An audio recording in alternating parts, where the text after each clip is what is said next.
안녕하세요. 중학생 연년생 아이 둘 키우고 있는 40대 엄마입니다. 남편은 어릴 때 아버지가 돌아가셨고 형제도 따로 없이 자란 외아들입니다.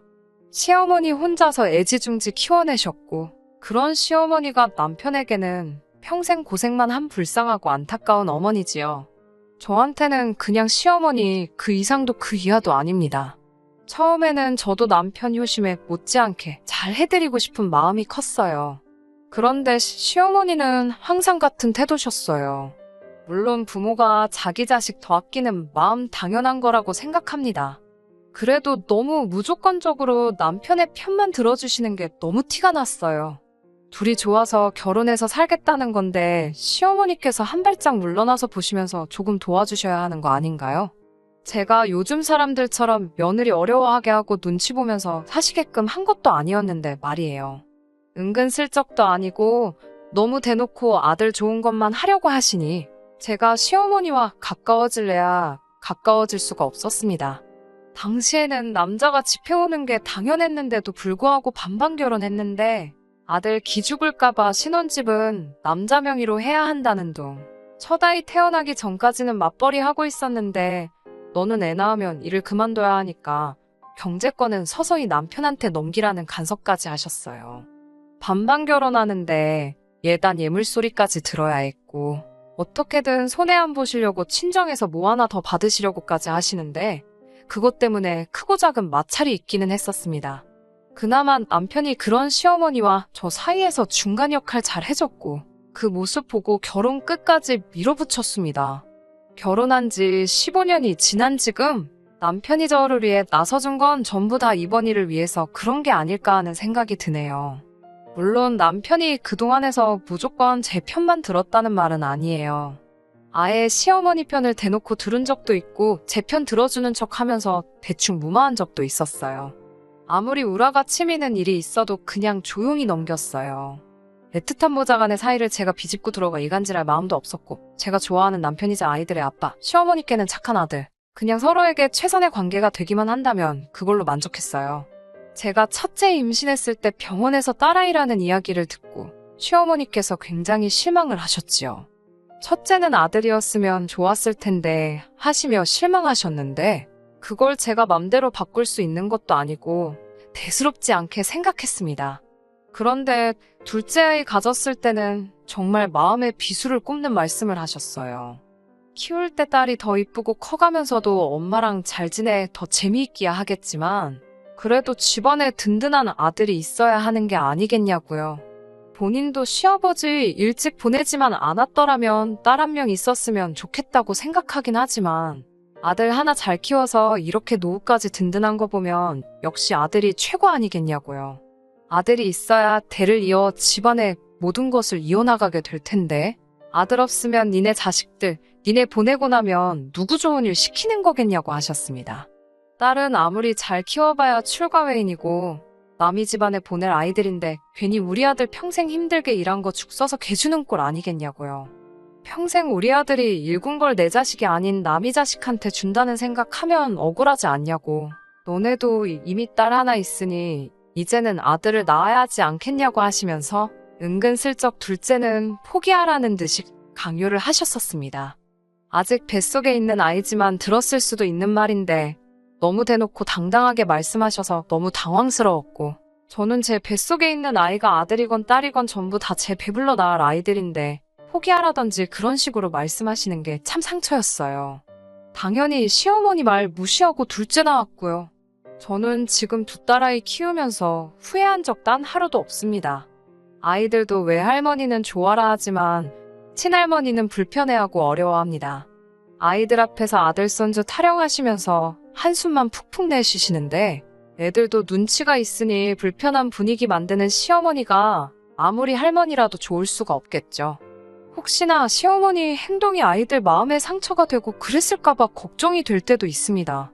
맞벌이 부부라서 아이들 어린이집 일찍부터 보내고 싶지 않았지만 친정어머니는 저희 집에서 너무 멀리 사시고 시어머니가 돌봐주셔야 했는데 아이들한테 해코지 하실 분은 아니지만 괜히 껄끄러운 게 있어서 어린이집 보낼 수 있는 나이 되자마자 어린이집에 보내기로 결정했습니다. 이날이 때껏 시어머니와 가깝게 살았지만 최대한 멀게 지내면서 최대한 시어머니께 손 벌리는 일 없이 묵묵히 제 할 도리만 하고 지냈고요. 최대한 거리감 있게 지내서 그런가 결혼 생활 내내 애들 태어난 이후로 그렇게 시어머니와 충돌하거나 하는 일은 거의 없었습니다. 앞에 말했던 대로 남편이 해결까지는 못해줘도 중간 역할 나름 잘 해주면서 시어머니와 저 사이에 마찰 거의 없도록 노력해줬어요. 그런데 최근 들어 시어머니께서 여기가 아프다, 저기가 안 좋다 하시는 연락을 많이 받게 되었습니다. 그 좋아하는 아들에게 직접 말하시면 될 텐데 이유는 모르겠지만 계속 저한테 연락을 하시더라고요. 물론 저도 그렇게 연락을 받을 때마다 남편에게 어머님 좀 알아서 챙기라고 떠밀었는데 제가 신경을 안 써서 그런 건지 두 사람이 무슨 이야기를 주고받았는지는 모르겠지만 언젠가부터 합가를 하려고 준비를 했나 보더라고요. 남편이 합가 이야기를 한 그날도 시어머니께 온전화 대충 받아 남편에게 떠넘기고 하루를 보내고 있던 어느 날이었습니다. 시어머니와 통화가 끝난 남편이 저에게 와서 대뜸 어머니가 혼자서 많이 힘드신 것 같으니 이제 우리 집으로 모셔서 같이 살자고 말을 꺼내더라고요. 시어머니가 매번 아프다고 전화한 사람은 저였지만 저는 최대한 아무것도 모르는 척 왜 갑자기 그러신데? 하고 물었어요. 남편은 기다릴 것도 없이 곧바로 요즘 어머니 몸도 안 좋으신 것 같고 자기도 신경 쓰이고 걱정이 되니 모시고 같이 살고 싶어서 그런다고 하더라고요. 자기 어머니가 앞으로 사시면 얼마나 더 사시겠냐고 말하면서요. 저도 이미 여기저기서 시어머니와 합가 문제로 가정이 파탄나는 경우를 몇 번이나 본 적이 있기 때문에 고개 끄덕이면서 남편에게 대답해줬어요. 자기 말이 100번 맞다고. 어머님이 앞으로 더 사셔봐야 얼마나 사시겠냐. 어머니가 아들 사랑 대단하신데 그동안 떨어져 사신 것도 참 힘드셨을 거라고. 얼마나 아들하고 같이 살고 싶어 하셨을 거라고요. 어머님께서 몸이 안 좋으시다는 말은 나에게 훨씬 먼저 했다. 그 이야기 계속 들어왔으니 나라고 어머님 걱정 안 되겠냐고 매번 신경 쓰고 있다고. 자기 말대로 합가해서 같이 사는 게 맞겠다고 이야기를 해줬습니다. 남편이 제 말을 듣고는 의외의 반응이라 여긴 건지 아니면 정말 이런 대답을 상상도 못한 건지 오잉 하는 표정으로 저를 쳐다보고 있더라고요. 그러다 합가해서 같이 사는 게 맞겠다는 저의 말을 듣고는 정말 진정으로 고맙다고 말하면서 제 양손을 싹 잡더라고요. 남사스러워서 남편 손을 뿌리쳐버리고는 제가 다 준비해 놓을 테니 잠시만 기다리라고 했습니다. 남편은 흡족한 표정으로 소파의 옆으로 기대 앉아 콧노래까지 흥얼거리며 텔레비전을 보고 있더라고요. 저는 방으로 들어가서 가방에 남편 옷가지며 이것저것 꺼내서 여행 가방에 담아놓았습니다. 몸통만한 여행 가방이 가득 찰 정도로 짐을 싣고 난 후에 거실 소파에 누워서 텔레비전 보고 있는 남편 앞에다가 가방을 대령했어요. 대충 필요한 건 전부 다 담은 것 같으니 일단 이 정도만 가지고 어머님 집으로 들어가면 되겠다고요. 혹시나 제가 깜빡한 게 있으면 전화로 말해주고 저도 출근해야 하니 시간 나는 주말에 날 잡아서 제가 못 챙긴 거는 한 번에 가져다 주겠다고 말했어요. 애들은 아직 학교 다니지만 우리 맞벌이 하면서도 알아서 학교도 가고 학원도 다니고 잘하고 있으니 아마 저 혼자서도 무리 없을 거라 말해줬고 아이들은 제가 책임질 테니 너는 얼른 가서 어머님을 모셔라라고 말해줬습니다. 우리 애들도 효자인 자기 닮아서 나중에 지들 엄마 아빠한테 잘하겠지? 라고 말하면서 여행 가방을 손에 꾹 쥐어줬어요. 남편은 이 상황이 이해가 안 된다는 듯이 저만 쳐다보고 있다가 가방 넘겨받고 한참이 지나서야 저에게 화를 엄청 내더라고요. 자기 말뜻을 모르겠냐고요. 시어머니를 모시고 싶다는 건 여기 우리 집에서 모시고 싶다는 거지 왜 내 집 두고 어머니 집에 내가 가겠냐고요. 그래서 남편에게 말해줬지요. 결혼한 지 오래돼서 기억이 안 나나 본데 우리 결혼할 때 반반한 거 기억 안 나냐고요. 이 집이 왜 네 집이냐고 한마디 해줬지요. 네 집인 게 맞는 말이긴 하지만 이 집이 너만의 집은 아니라고. 이 집은 내 집이기도 하고 동시에 우리 아이들의 집이기도 하지 않느냐고요. 어머님을 모시고 싶은 마음을 이해하기 때문에 나는 남편을 시어머니에게, 아이들은 아빠를 할머니에게 보내주는 건데 어머님 살라고 내 집까지 비워줘야 하면 나랑 아이들은 어디 가서 사냐고 한마디 했지요. 남편은 계속 답답하다는 표정으로 무슨 말을 하고 있는 거냐고. 이 집에서 다 같이 살면 되는 거 아니냐고 하길래 방에서 공부하고 있는 애들 다 불러 모았어요. 애들 모아놓고 너네 중에 여기서 할머니랑 같이 살고 싶은 사람 있어? 하고 물어보니 왜 할머니냐, 친할머니냐 묻더라고요. 그래서 아빠는 친할머니랑 같이 살고 싶다는데?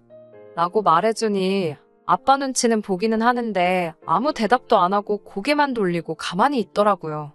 어머님이 예전부터 아이들 딸이라는 사실에 애들 앞에다 두고 니들은 왜 아들이 아니냐고 신세 한탄하시고 애들한테 눈치며 핀잔이며 주셨던 과거가 있기 때문에 애들이 친할머니 하면 부담스러워하고 어려워했고 손주들보다 자기 아들인 내 아빠를 더 소중해 하시는 건 애들도 벌써 알고 있었고요.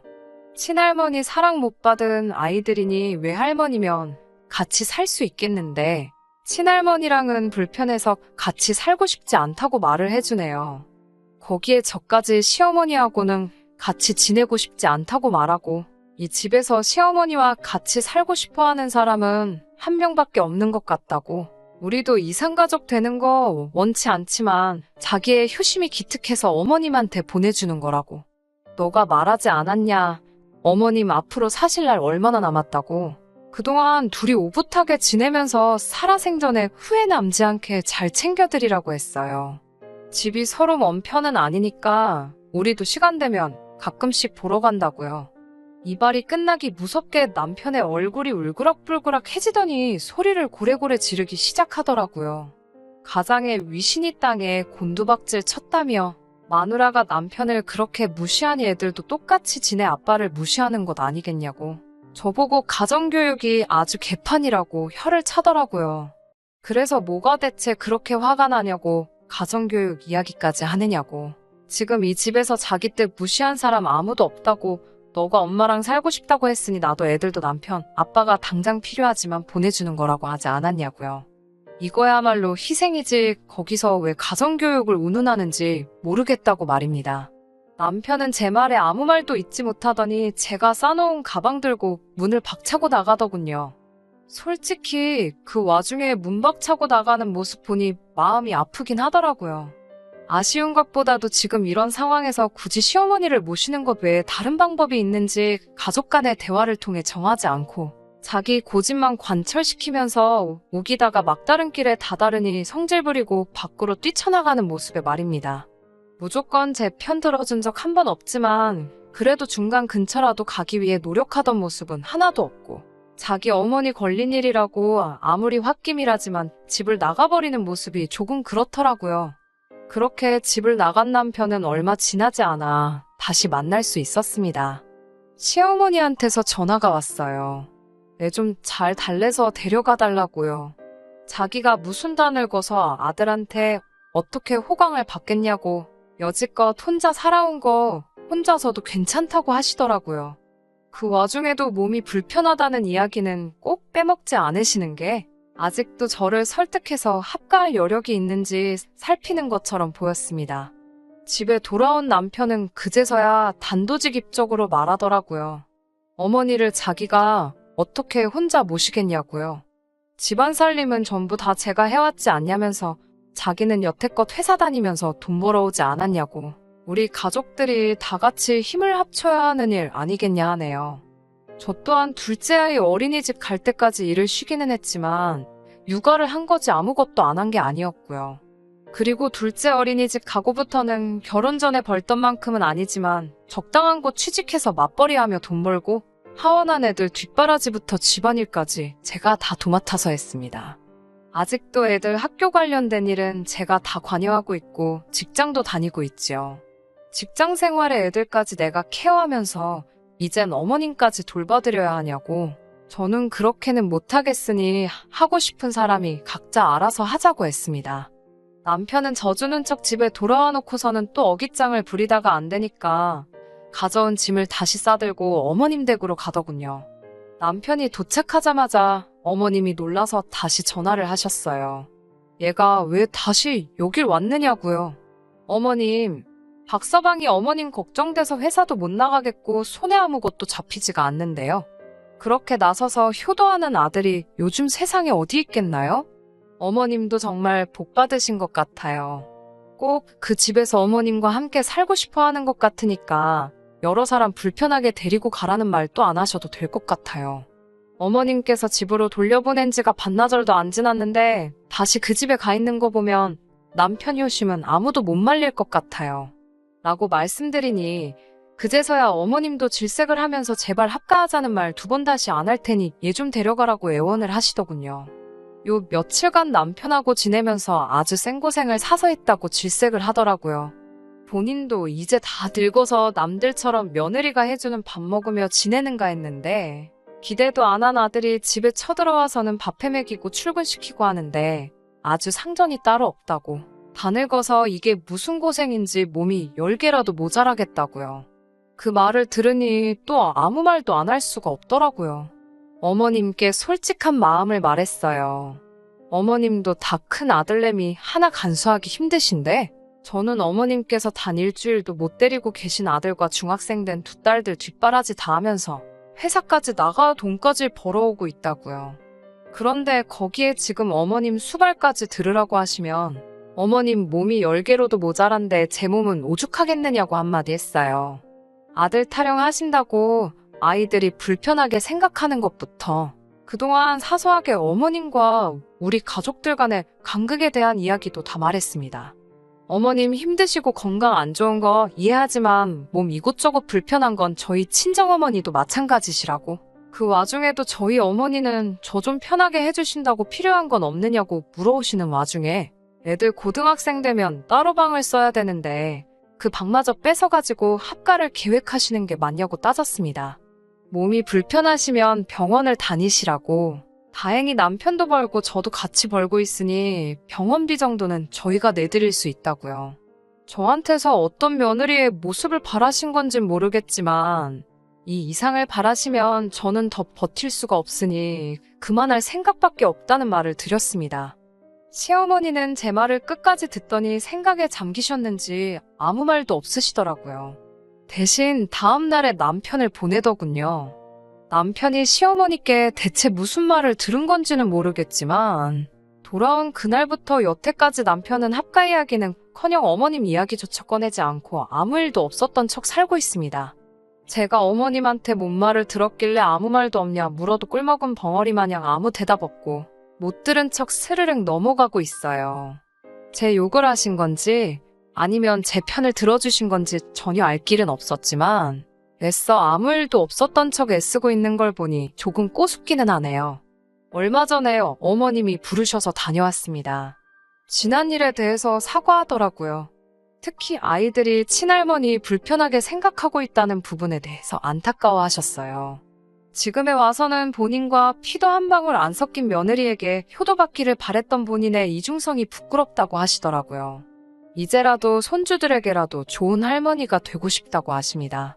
물론 그러는 과정에서 사춘기인 아이들도 불편할 테고 시간을 보내려 하는 만큼 저희 집에 찾아오시게 될 테니 그걸 제가 어떻게 받아들일지 몰라서 고민하다가 물어보시는 거라고요. 아이들의 마음까지는 제가 어떻게 할 수 있는 부분이 아니지만 그런 부분에 대해서는 크게 걱정하지 말라고 말씀드렸어요. 시어머니와의 합가를 반대하기는 했지만 그건 그동안의 잘못된 관계에 의한 일이고 상의 없이 일방적으로 통보하는 부분에 대해서 거절했던 거였으니까요. 물론 시어머니께서도 앞으로 합가 관련해서는 자기도 말을 꺼내지 않기로 약속하셨으니 이게 무슨 꿍꿍이가 있으시거나 한 게 아니란 걸 알고 있습니다. 커다란 우여곡절이 있기는 했지만 저는 이번 일이 우리 식구들이 더 나은 가족으로 거듭나기 위한 단계라고 생각해 보려고 합니다. 물론 이걸 계기로 남편을 이해했다거나 시어머니와의 과거를 청산했다는 건 아니에요. 그래도 바뀌려고 노력하는 사람들을 시작도 못하게 만든다면 저야말로 나쁜 사람이 아닌가 싶은 생각이 들어 이번 기회에 아주 새로운 시작을 해보려고 합니다. 좋은 일이 가득하길 다들 기원해 주시고 어떻게 보면 저의 개인적인 넋두리이자 이야기였는데 끝까지 들어주신 분들께도 너무 감사드립니다. 끝까지 들어주셔서 감사합니다. 오늘의 사연은 여기까지입니다. 구독과 좋아요, 알람 설정 부탁드리고 더 좋은 사연으로 다시 찾아뵙겠습니다. 감사합니다.